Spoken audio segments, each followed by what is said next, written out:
오늘 주일학교 선생님이 학생들에게 누가복음 16장에 있는 부자와 나사로의 얘기를 해줬다고 그래요. ある日、日曜学校、教会の日曜学校の時に子供たちに対して先生がルカの福音書16章のラザロと金持ちの例え話をしました。 부자는 살아있는 동안에 아주 잘 살았지요. 金持ちは生きている間とても豊かに暮らしましたよね。 그런데 죽어서는 지옥에 し 떨어졌습니다. かし死んでから地獄に落ちました。 나사로는 거지로 불쌍하게 살았지만 ラザロは貧しい者として生きましたが、 죽어서는 천국에 갔다는 얘기를 해줬어요. 死んでからは天国に行ったという話をしました。 다 이야기를 해준 선생님이 학생들에게 이렇게 물었습니다. 全部その例え話を語り終えてから先生は学生たちにこう言ったんです。 너희들은 부자와 나사로 둘 중에 어느 사람이 되고 싶니? 君たちは金持ちとラザロとどっちになりたい？ 그래서 아주 똑똑하게 생긴 학생이 손을 이렇게 번쩍 そ 들었어요. したらあるすごい賢い学生が手を挙げてこう言いました。 선생님 저는요 先生、私はですね、 살아서는 부자같이 되고요 生きている時は金持ちになりたい。 죽어서는 나사로처럼 되고 死 싶어요. んだらラザロになりたいですって言ったんですね。 아주 똑똑하죠. とっても賢い学生ですね。 아주 이상적인 얘기입니다. とても理想的な話です。 저도 부자로 살다가 천국 가고 싶어요. 私も金持ちとして生きてそれから天国に行きたいですね。 물론 불가능한 얘기는 아니죠. もちろんそれは不可能なことではないですね。 우리가 알아야 할 것은 성도는 천국에서만 부유하게 사는 게 아니라 이 세상에도 이 땅에서도 부유할 수 있다라는 거예요. 私たちが知るべきことは、私たちは天国だけでなくてこの地においても豊かに暮らすことができるということです。 하나님께서 그렇게 되기를 원하십니다. 神様はそう過ごすことを望んでおられます。 그런데 그러기 위해서는 부자로 살든지 거지로 살든지 간에 그 믿음과 행위가 일치해야만 해요. しかしその代わり、金持ちとして生きるにしよう、貧しい者に生きるにしよう、信仰と行いが一致していなければならないんですね。 믿음은 있는데 행하지 않고 信仰はあっても行わず、 행하고 있는데 믿음이 없다면 行ってはいるものの信仰がないんだったら、 그 행함은 단지 외적인 행함에 불과하다는 それは 얘기죠. ただに見せかけの行いに過ぎません。 오늘 말씀을 보면 이스라엘 백성들이 하나님의 백성으로 얼마나 철저하게 믿음을 지키고 살고 있는지를 보여주고 있습니다. 今日の聖書本文を見ると、イスラエルの民たちがどれほど徹底して神様への信仰を守っていったのかというのを見ることができます。 우리 다시 한번 2절과 3절을 읽어볼게요. それではもう一度2節3節を共にお読みいたしましょうか。 함께 읽겠습니다. 시작.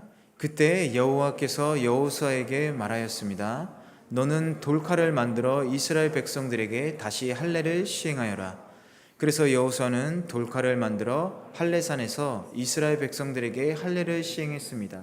では日本語でお読みいたします。その時、主はヨシュアに仰せられた。火打ち石の小刀を作り、もう一度イスラエル人に割礼をせよ。そこでヨシュアは自分で火打ち石の小刀を作り、ギブアテハアラロテでイスラエル人に割礼を施した。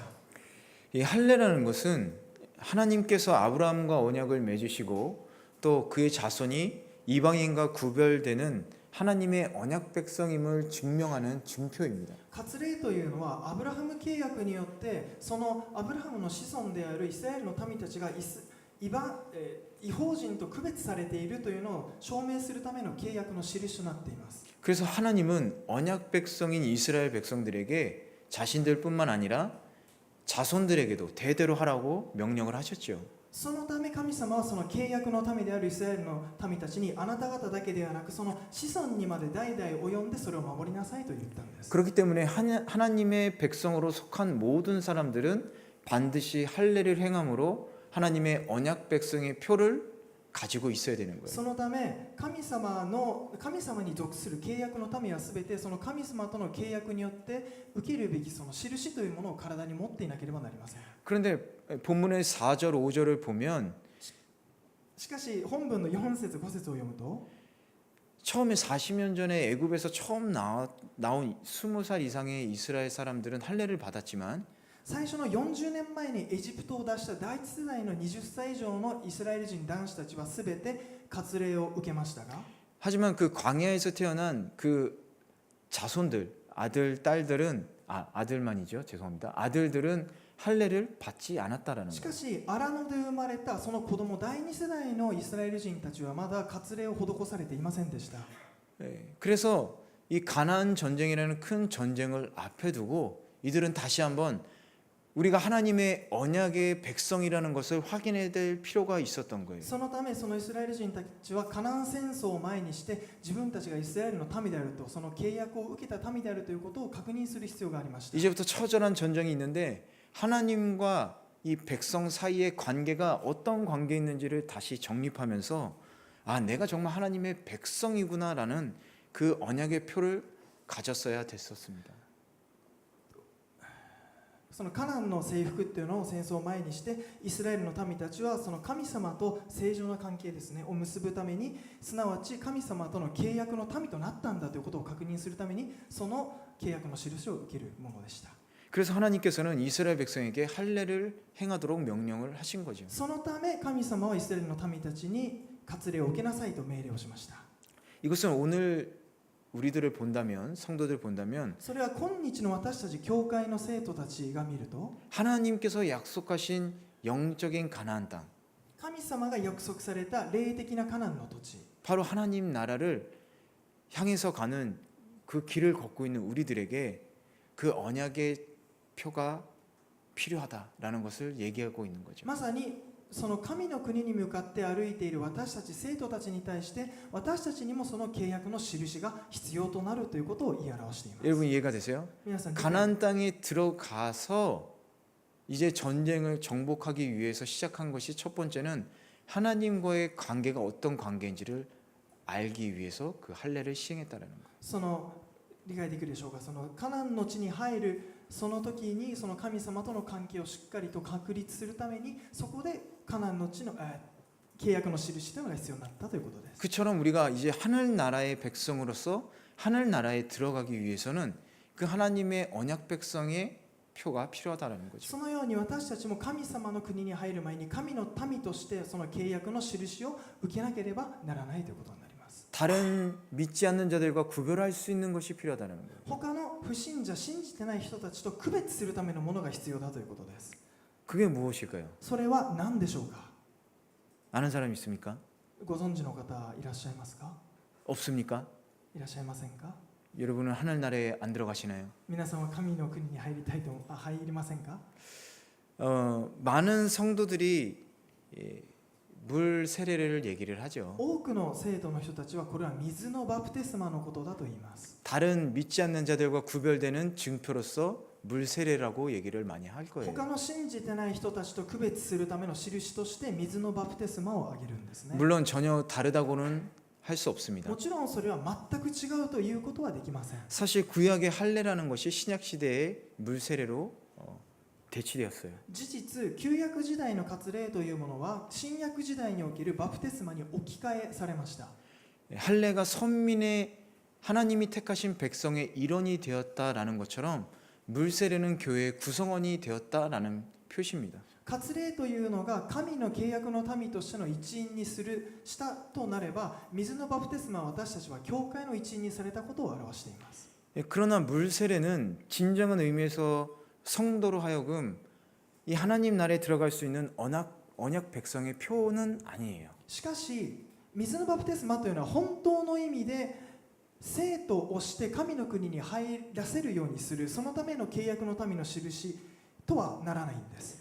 그건 몸에 할례를 받았다고 해서 가나안 땅에 전부 다 들어가야 된다라는 것이 아니었기 때문에 그래요. それは体に割礼を受けたからといってその全てがカナンの地に入らなければならなかったということではなかったからです。 처음에 애굽을 나온 이집트를 나온 첫 세대들은 할례를 했지만 모두 광야에서 죽었죠. 最初エジプトを脱した第一世代のイスラエルの民たちは全て割礼を受けましたが、カナンの地に入る前に全て死に絶えました。 원인은 불순종이었습니다. その原因は不従順でした。 그렇다면 그 언약 백성의 표라는 것은 바로 순종에 있다라는 거죠. であるならば、その契約の民として必要なものというのはまさにそれは従順にあるということです。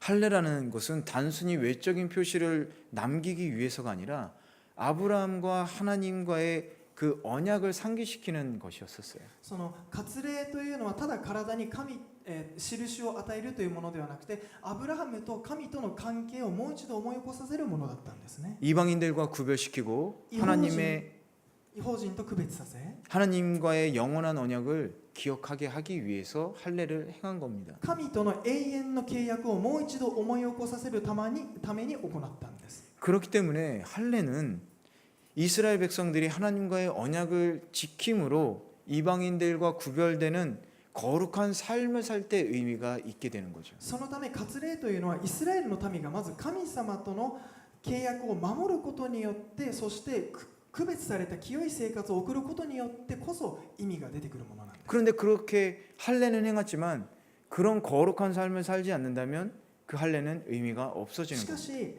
割礼を受けたとしてもそのように清い生活を送っていないならば割礼の意味はなくなってしまいます。 우리가 세례를 받는다는 것이 그런 의미죠. 私たちが洗礼を受けるというのはバプテスマの意味ってそういうことですよね。 하나님을 믿고 하늘 나라의 백성으로서 이 땅에서 살아가겠습니다. 私たちが神を信じ神の民としてこの地で生きていきます。 그런데 세례를 받았는데 그 다짐과 반대되는 옛날처럼 죄를 짓는 생활을 한다면 그것은 진정한 하나님의 백성이라고 할 수 し 없겠죠. かしそのように決断したにせよ、そこから結局前と同じような生活を送っているんだったら、それは誠の神の民とは言うことはできないんです。 예를 들어서 이렇게 한번 생각해 볼 수 있을 것 같아요. 例えばこのように考えることができますね。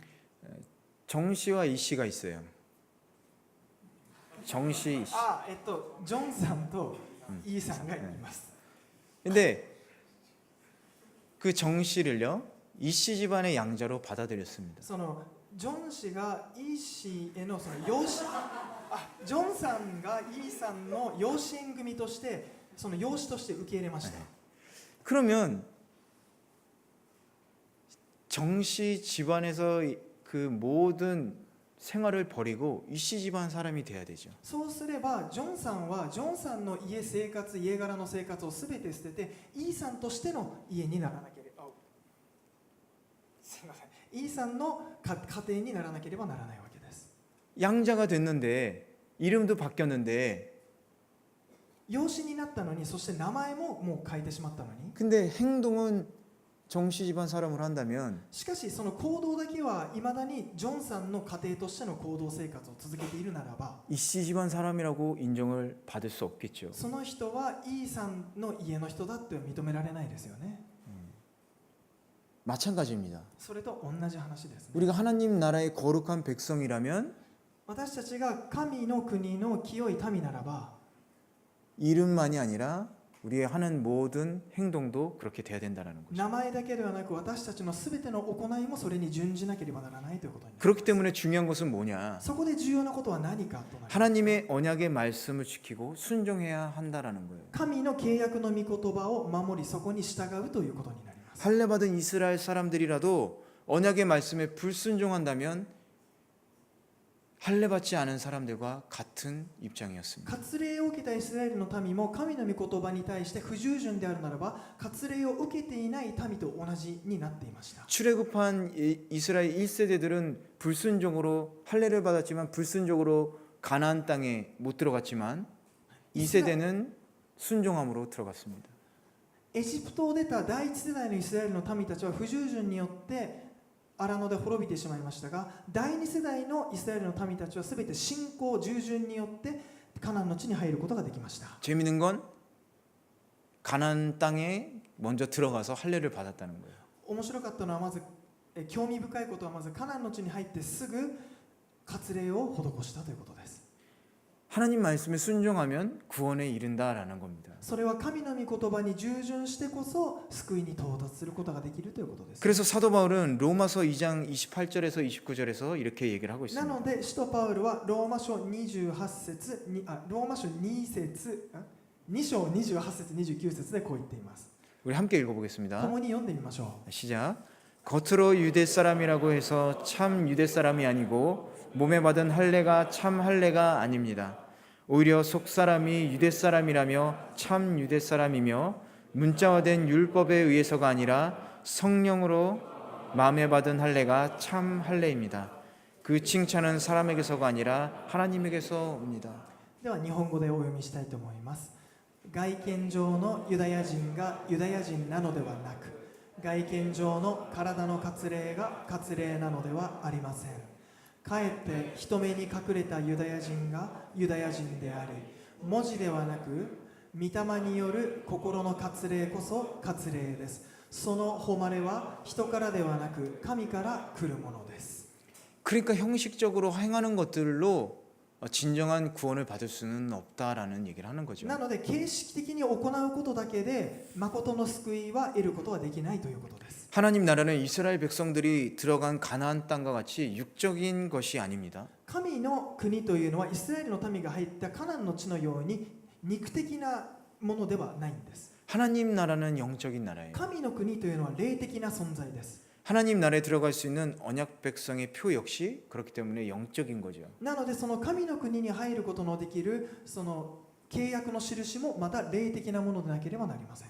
그렇기 때문에 우리는 자신의 믿음이 예를 들어서 가정 안에 다들 믿음이 있다라든지 또 세례를 받았다든지 なので例えば私たちがクリスチャン家庭クリスチャンホームに生まれたとか自分は洗礼を受けたとか 그리고 또 교회에서 직분이 있다고 해서 구원을 받았다라고 말을 할 수가 없는 거죠. また教会で何か身分があるからといってそれによって救われるわけではありません。 우리가 진정한 구원을 얻으려면 형식적인 의식이 아니라 이 마음의 할례를 해야 된다라는 거예요. なので私たちが誠の救いに至るためには形式的なものではなくて心に割礼を施さなければならないということになります。 그 마음의 죄를 잘라버리고 その心の罪を取り除き 죄된 습관에서 벗어나서 하나님의 언약의 말씀에 순종하는 삶을 살아야 된다라는 そ 겁니다. して罪にまみれた習慣から抜け出して契約の神の御言葉に従って生きていくというのが大事です。 그것이 바로 진정으로 구원받은 하나님의 언약 백성이다라는 거예요. それがまさに誠に神によって救われた契約の民であるという 우리 ことです。 8절을 다시 한번 では 읽어보겠습니다. 8節をもう一度お読みいたしましょ 시작. 이렇게 모든 백성들이 할례를 마친 후 그들이 나올 때까지 진을 친 곳에 머물렀습니다. う。では日本語で読みいたします。民のすべてが割礼を完了したとき、彼らは傷が治るまで宿営の自分たちのところにとどまった。 할례는 그것을 시행한 후에 한동안 고통 중에 있어야 돼요. 割礼はそれを施した後である一定の期間、とても痛い苦しみの期間を通過しなければなりません。 상처가 아물기까지 약 3일이 걸린다고 그랬어요. 傷が治るまで大体3日かかると言われています。 그렇기 때문에 이스라엘이 지금 적진에 들어온 상황이죠. 가나안 땅이라는. 今これからイスラエルの民はそのカナンの地という場所に入ってその敵地に踏み込んでいく時になっています。 그 상황에서 적진 안에서 할례를 행한다는 것은 위험한 거예요. その敵地に入ってから割礼を施すというのはとても危険な行為です。 세겜에서 그 야곱의 아들들이 세겜을 전멸시킨 사건이 있었죠. そのヤコブとその民がシェケムの人たちを全滅させた事件が旧約聖書に書かれてますね。 그때 어떻게 전멸시켰냐? そ 바로 の時シェケムの人をどうやって全滅させたでしょうか。 우리 동생하고 결혼하려면 니네 다 이 성 안의 모든 사람들이 할례를 해야 된다. それは自分の妹とあなたが結婚するのであればそのあなたの民族すべての男性に割礼を施さなければならないよと約束したんです 예, ね。 그래서 할례를 하고 고통 중에 있을 때 그들이 가서 단 몇 명으로 전멸시킨 거죠. そして相手の民族がすべて割礼を施して痛みにあって動けない時にすべて殺したんです。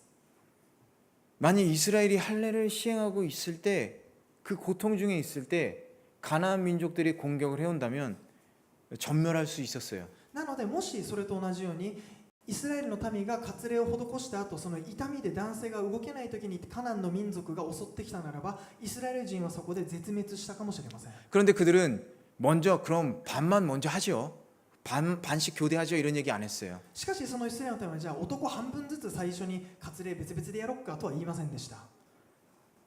아니면 공격하고 다 정복한 다음에 우리 할례합시다 이런 얘기도 안 했어요. また最初にカナン民族を攻撃して全て征服した後で割礼を施そうとも言いませんでした。 할례를 행하라라고 하나님이 명령하셨을 때 그들은 즉각적으로 할례를 행했던 거예요. 神が割礼を施せと命令したその後ですぐ即刻彼らは割礼を自分たちの施したん 이건 です。 어떤 의미가 있냐면 そこにどんな意味があるかというと 인간적인 생각과 수단을 모두 버리고 하나님의 도움만을 기대하겠습니다라는 신앙의 의지인 거예요. それは人間の方法や考えを全て捨てて神にだけより頼むという信仰の姿なんです。 그렇기 때문에 이 적진에서 할례를 행한 이 이스라엘 백성들은 믿음이 없다면 절대로 불가능한 사건이 행한 것이죠. なのでその行いというのは敵地に入って割礼を施すというのは神に対する信仰がなければ絶対にできない行為だったんですね。 이런 믿음과 순종의 행함이라는 것이 오늘을 사는 우리들 성도들에게도 필요하다라는 거예요. その信仰と従順による行いというのは今を生きる私たち生徒にも必要になってきます。 전쟁을 앞두고 할례를 행하는 것은 아주 어리석은 행동이죠. 戦争を前にして割礼を施すのはあまりに愚かなことです。 그런데 그게 이스라엘의 승리의 비결이 된 거예요. しかしそれがイスラエルの勝利の秘訣となったんです。 이처럼 진정한 믿음이라는 것은 위기의 순간에 드러나게 돼 있습니다. そのように誠の信仰というのは危機的な状況の中で現れてくるものです。 사실 진정한 믿음이라는 건 평상시에 잘 안 드러나거든요. 誠の信仰というのは普段普通の生活の時に現れてくるものではないんですね。 여러분 중에 드래곤볼이라는 만화책을 본 적 있나요? 皆さんの中でドラゴンボールを見た方いらっしゃらないでしょうかね。 처음 들어요? 初めて 드래곤볼? 聞きましたか？ 손오공 몰라요? ベジータ孫悟空知りませんか？ 몰라요? ベジータ知りませんか？ 엄청 유명한 사람들인데 그 사람들에게 그 스카우터라는 기계가 있었어요. その悟空やベジータがつけてるスカウターという戦闘力を測る機械知りませんか？ 잘하네요. 저는 전투력은 측정한다는 얘기 안 했는데. こんなやつですね。 그게 있으면 사람들을 보면 어느 정도의 레벨인지 알 수 있겠죠. その機械があれば敵にどのぐらいのレベルがあるかを測ることができるんです。 혹시 그 스카우터로 우리들의 신앙의 레벨을 측정할 수 있다면 もしそのスカウターを見ることで私たち個人の信仰のレベルを見ることができたならば 그렇다면 우리가 평상시에도 이렇게 보면서 아 누구는 삐삐삐삐 올라가면서 신앙이 높네? 아 저 사람 저 친구는 신앙이 낮네? 이렇게 구별할 수가 있겠죠. もしそうなってしまうと普段平常の状態でも見た時にあこの人は信仰のレベル高いなとかこの人信仰のレベル低い人間なんだなって分かってしまいます。 그런데 그게 없는 상태에서 우리가 그걸 구별하기가 상당히 し 어렵죠. かしもしそのスカウターがないんだったら私たちその信仰のレベルを測ることなどできないんですね。難しいんです。 거짓 믿음을 가진 사람도 믿음이 있는 사람처럼 행동할 수 있다라는 거예요. 偽りの信仰を持っている人も信仰ある人のように行うことはできるんです。 그런데 구별할 수 있는 상황이 있는데 그게 바로 위기의 순간이다라는 거예요. しかしその偽りと誠を2つ区別することができる瞬間というのはまさに危機的状況です。 위기의 순간이 닥치면 믿음이 드러나게 돼 있어요. 危機的な状況に陥った時に信仰が現れてくるんです。 가짜 믿음은 바로 포기합니다.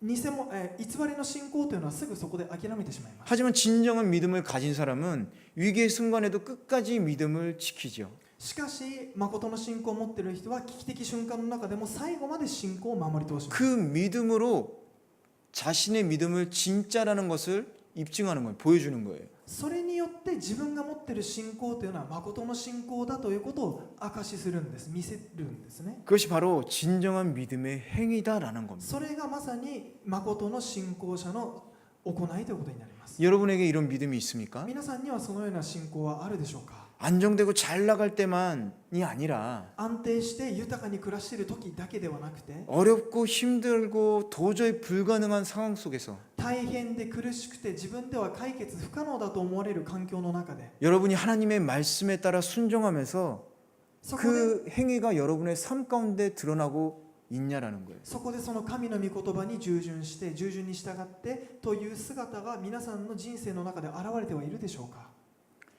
이스라엘 백성들은 위기의 상황 속에서 하나님의 명령에 따라 할례를 행하는 믿음의 행위를 보여주었어요. イスラエルの民たちは神の御言葉を割礼を施せという御言葉に従ってその場で信仰の行いを見せました。 절대적인 믿음을 보여준 겁니다. 絶対的な信仰を神に見せたんです。 절대적인 순종의 자세를 보여준 거예요. 絶対的な従順の姿勢を見せたんです。 여러분이 한번 상상을 한번 해보세요. 一度皆さん考えてみてください。 한번 상상을 해보세요. 考えてみましょうか。 여러분이 정말 위험한 장소에 들어간다고 생각을 해보세요. 皆さんがこれからとっても危険なエリアに入っていくとしましょう。 거기서 하나님이 너의 믿음을 보여라. そこで神様があなたの信仰を見せろ。 여러분 어떻게 하시겠습니까? 皆さんどうしましょうかね。 저도 사실은 겁납니다. 저도 사실은 겁나요. 私はとても恐れてしまいますね。 네. 혹시 하나님이 나한테 그렇게 시키면 어떡하지? もし神様が私にそう言ったらどうしようか。 그건 다 똑같은 거죠. それも同じことですよね。 하지만 하나님의 말씀을 믿는 사람들에게는 그런 상황이 닥쳤을 때 마음속에 평안이 있습니다. しかし神を信じる民たちにとってはその状況に陥った時に心に平安が訪れます。 이들에게 분명히 광야 40년의 생활을 하면서 그런 신뢰 관계가 쌓여진 거예요. イスラエルの民と神との関係には40年の荒野の生活を通して信頼関係が積まれていったんです。 어쨌든 이들의 믿음의 행위로 인해서 애굽의 수치에서 벗어나게 되었다. まず彼らは信仰の行いによってまずエジプトから脱することができました。 그리고 하나님의 진정한 언약 백성으로서 가나안 땅에서 새 삶을 살 수가 있었다라는 거예요. そして契約を受けた契約の民として新しくカナンの地で新しい契約の民として生きることができるようになったんです。 여러분 지금 제가 옛날 얘기하는 거 아닙니다. 皆さんこれは私昔の歴史の話をしているわけではない。 지금을 사는 우리들에게도 이런 믿음의 행위가 필요하다라는 거예요. 今を生きる私たちにとってもまさに信仰の行いが必要になってくるということです。 마지막 9절 말씀 보면 이렇게 써 있어요. 最後9節にはこのように書いてありま 제가 す。 읽겠습니다. 私がお読みいたします。 하나님은 여호수아에게 오늘 내가 너희에게서 이집트의 수치를 굴려버렸다. 今日私はエジプトのそしりをあなた方から取り除いたと書いてある。 여기서 이집트의 수치라는 것은 이집트에서 종살이 하던 그 수치를 얘기해요. ここでいうエジプトのそしりというのはイスラエルの民たちがエジプトの地で奴隷生活を受けながら受けた恥ずかしめのことを言います。 하나님께서 수치를 당한 이스라엘 백성들을 가나안 땅으로 인도해 주시고 그 땅을 주신 거예요. 神様がエジプトの地で恥ずかしめを受けたイスラエルの人たちにカナンの地を与えてくださったんです。 이제 너희는 애굽의 종이 아니야. もうあなた方はエジプトの奴隷ではないぞ。 그때 받았던 모든 모욕과 수치를 다 갚아주신 겁니다. その時に受けたすべての冒涜、そして恥ずかしめというものを返してくださったんです。取り返してくださったんです。 이것을 영적으로 우리가 해석해 보면 それを霊的な意味で私たちが解釈するならば、 이집트로 상징되는 이 세상에서 우리가 살고 있을 때 エジプトに象徴されたこの世を私たちが生きていた時に、 이 세상에서 죄로 인해 받은 모든 수치를 죄로부터 해방의 기쁨을 예수님께서 우리에게 주셨다라는 거예요. この世で受けたすべての罪により受けた恥ずかしめを神様はそこから解放する喜びをくださったということです。 예수님께서 세상의 모든 죄를 짊어지셨어요. イエス様はこの世にあるすべての罪を背負ってくださった。 우리를 위해 십자가에 대신 못 박히셔 돌아가셨습니다. 私たちの罪のために身代わりとなって十字架にかかって死なれました。 우리가 받을 모든 죄의 수치와 순환을 받으신 거예요. 私たちが受けるべきだったすべての恥ずかしめ、苦しみを受けてくださったんです。 이사야 53장 5절을 보면 제가 읽겠습니다. イザヤ書53章5節にはこのように書いてあります。 그러나 사실은 우리의 허물이 그를 찔렀고 しかし彼は私たちの背きの罪のために差し通され、 우리의 악함이 그를 짓뭉갰다. 私たちの咎のために砕かれた。 그가 책망을 받아서 우리가 평화를 누리고 彼への懲らしめが私たちに平安をもた 그가 らし、 매를 맞아서 우리의 병이 나은 것이다. 彼の打ち傷によって私たちは癒された。 우리가 받아야 될 모든 수치와 모욕을 고통을 예수님께서 받으신 거예요. 私たちが受けるはずだったすべての恥ずかしめ、それから侮辱、苦しみをイエス様が代わりに受けてくださった。 그래서 예수님께서 받은 이 모든 것을 예수님이 우리를 대신해서 받으셨다라는 걸 믿는다면 なのでイエス様が受けたすべての恥ずかしめはまさに私たちの受けるものだったと信じるならば、 이제 더 이상 우리에게 죄로 인한 수치는 없다라는 거죠. これ以上私たちに対しては罪による恥ずかしめはないということです。 예수님께서 우리의 죄의 수치를 완전히 굴려 보내신 거예요. 神は私たちが受けるべきだった罪の恥ずかしめというものをすべて取り除いてくださったんです。 그래서 바울은 로마서 8장 1절 2절에서 이렇게 얘기합니다. なのでパウロはローマ書8章の1節2節でこのように言います。 우리 함께 읽어보겠습니다. 共に読んでみましょうか。 그러나 이제 그리스도 예수 안에 있는 사람들은 정죄를 받지 않습니다. 그리스도 예수 안에 있는 생명의 성령의 법이 죄와 죽음의 법에서 여러분을 해방했기 때문입니다. では日本語で読みいたします。こういうわけで今はイエス・キリストにあるものが罪に定められることは決してありません。なぜならキリストイエスにある命の御霊の原理が罪と死の原理からあなたを解放したからです。 애굽에서 노예였던 이스라엘 백성들이 해방되어서 가나안 땅에 들어간 것처럼 イスラエルの民がエジプトの地で奴隷として生きてからカナンの地に入ったように 우리가 이제 죄의 노예였던 우리가 해방되어서 하늘 나라로 가게 되는 거예요. 罪の奴隷だった私たちがそこから解放され天の御国に行くようになったんです。 그렇기 때문에 그 수치를 갚아주신 예수 그리스도를 믿는 우리에게는 더 이상 정죄의 수치가 있을 수 없다라는 거죠. なのでその罪の恥ずかしめのすべてをあがなってくださったイエス・キリストを信じるならばそれ以上私たちに罪の恥ずかしめはないんです。 예수께서 우리를 대신해서 우리의 죄를 짊어지시고 イエス様は私たちの罪の身代わりとなってそれを背負ってくださり 우리의 허물을 대신해서 십자가에서 수치를 받으셨기 때문에 私たちの咎をあがなうために十字架にかかられたんです。 그 능력을 통해서 その道からを通し 하나님께서는 믿는 모든 사람들에게 사탄의 권세 아래에서 신음과 고통으로 인한 영적인 수치를 받지 않게 해주신 거예요. なので神は私たち神を信じるすべての者たちからそのサタンの権威というものから嘆き苦しみの場所ですね、霊的な恥ずかしめから神は解放してくださったんです。 이제 예수 그리스도를 우리가 믿고 있는데 私たちが今もうイエス・キリストを信じているのに 예수 그리스도로 인해 죄의 수치가 이제 굴러갔는데 イエス・キリストによって私たちの罪の恥ずかしめが全て取り除かれたのに 누가 감히 우리를 정죄할 수 있겠냐라는 거예요. では誰が私たちを罪により定め訴えることができるんでしょうか。 이 사실을 여러분이 믿는다면 このことを私たちが信ずるならば 여러분이 하나님 나라의 진정한 믿음의 백성이라고 믿는다면 我々が本当に神の国の誠の民だと信ずるならば 여러분 이 세상에서 하나님의 백성답게 거룩하고 당당하게 사시기를 바랍니다. 私たちはこの土地において神の民として堂々とそして清く生きていきましょう。 또한 죄에서 해방된 자유인으로서 そして罪から解放された自由人として 죄의 습관을 모두 버리고 罪の習慣のすべてを捨て去り 그리고 거듭난 하늘나라 백성으로서 新しく生まれ変わった神の国の民として 하나님의 말씀에 순종하는 삶을 사시기를 바랍니다. そして神の御言葉に従順に従う人たちの人生を歩んでください。 그게 바로 믿음의 행위입니다. それがまさに信仰の行いです。 믿음의 행위를 하시는 여러분 되시길 축원합니다. 信仰の行いをする皆さんとなりますように祝福いたします。